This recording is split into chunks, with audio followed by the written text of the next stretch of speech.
ရှန်လုံဟာသူ့ရဲ့တငယ်ချင်းဟောက်ကြီးနဲ့အတူညဘက်ကြီးပင်လယ်ကမ်းစပ်ကိုထွက်လာခဲ့ပါတယ်။ဟောက်ကြီးကလူငယ်ပြီးပတ်စံရှာချင်နေတဲ့သူပါသူကရှန်လုံကိုပြောတယ်လုံကောရီ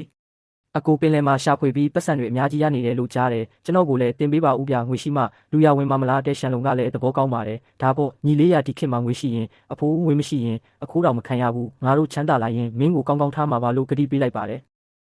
ဒါနဲ့သူတို့နှစ်ယောက်လူနေတဲ့နေရာကိုရှာရင်းကမ်းခြေတနေရာကိုရောက်သွားကြတယ်အဲ့ဒီမှာရှန်လုံရဲ့မျက်လုံးတွေကတကယ်ကိုဆူရှာပါတယ်သူကကြောက်တုံးအောက်မှာပုံနေတဲ့ပန်းကနန်းကြီးတွေကိုမြင်သွားတယ်ဒီကနန်းမျိုးကတပိတာကိုတရုတ်ငွေ100လောက်တန်တာပြဟောက်ကြီးကတော့အံ့ဩလို့မဆုံးဘူးအကိုကြီးကတော့နှက်မျက်စိရှိနေတာပဲလို့တောင်ချီးကျူးရပါတယ်ဒါတင်မကသေးဘူးရှန်လုံကအဲ့ဒီနားမှာပစွန်ထုတ်တွေနဲ့အလွန်ရှားပါတဲ့ကမာဘရင်တွေကိုပါထပ်တွေ့လိုက်ပြန်တယ်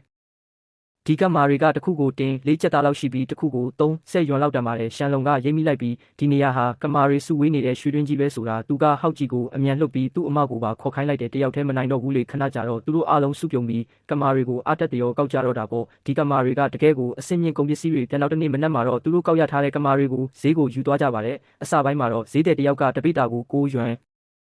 ကမာကြီးဆိုရင်25ရွန်ပဲပေးပါတယ်ဒါပေမဲ့ရှန်လုံကမရောဘူးသူကတိတယ်သူ့ပစ္စည်းကအစင်တန်းမြင့်နေဆိုတာသူကလမ်းဘေးမှာစိုင်းမုတ်ထောင်ပြီးတပိတာကို100ရွန်နဲ့ဈေးခေါ်လိုက်တယ်လူတွေကတော့ဝိုင်းလောင်ကြတာပေါ့ဒီလောက်ဈေးကြီးတာဘယ်သူဝယ်မလဲလိမ်နေတာဖြစ်မှာပါဆိုပြီးတော့ပေါ့ဒါပေမဲ့ကံကောင်းချင်တော့ဝန်ဟိုင်ရေလုပ်ငန်းကတထေးမလေးရောက်လာပါတယ်သူကနိုင်ငံခြားအော်ဒါအတွက်ကမာဘရင်အကောင်900လူနေတာနဲ့အတော်ပဲဖြစ်သွားတယ်ရှန်လုံရဲ့ကမာတွေကိုကြည့်ပြီးအရေးသွေးကောင်းတာတိတာနဲ့ချက်ချင်းပဲရွမ်90ထောင်ဖုံးထဲကိုလွှဲပေးပြီးအကုန်သိမ်းဝယ်သွားပါတယ်9မိနစ်အတွင်းမှာတင်ရှန်လုံတို့တဝက်ကျော်ရောင်းထွက်သွားတာဗျာဈေးထဲကလူတွေလည်းပါဆက်အဟောင်းသားဖြစ်ကုန်တာပေါ့ရှန်လုံကတကယ်ကိုအယောင်ပါဆက်လည်းကောင်းပါတယ်ဒါတွေကမွေးမြူရေးမဟုတ်ဘူး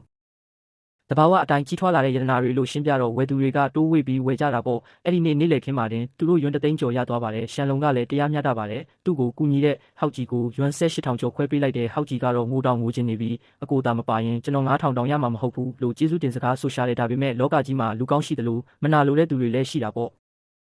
ရွာထဲကချန်စုလန်တို့ဇနီးမောင်နှံကရှန်လုံတို့ချမ်းသာသွားတာကိုကြည့်ပြီးမနာလိုဖြစ်နေကြတယ်ဒီကောင်တွေတကူကောင်းဆန်တဲ့နေရာကောင်းကိုသူတို့ပဲယူထားတယ်လို့အတင်းပြောကြတာပေါ့ဒါနဲ့သူတို့လည်းရှန်လုံတို့ထက်ပိုရအောင်ဆိုပြီးပင်လယ်ကမ်းဆက်ကရေအိုင်တွေကိုစက်တွေနဲ့စုပ်ထုတ်ပြီးငါဖမ်းဖို့စူးစမ်းကြပါတော့တယ်သူတို့စုပ်ထုတ်လိုက်တဲ့ရေအိုင်ထဲမှာငါးတွေကနန်းတွေအများကြီးထွက်လာတော့ဝမ်းသာအားရကောက်ကြတာပေါ့ဒါပေမဲ့ရှန်လုံကတော့ပြုံးပြုံးလေးပါပဲသူကသိတယ်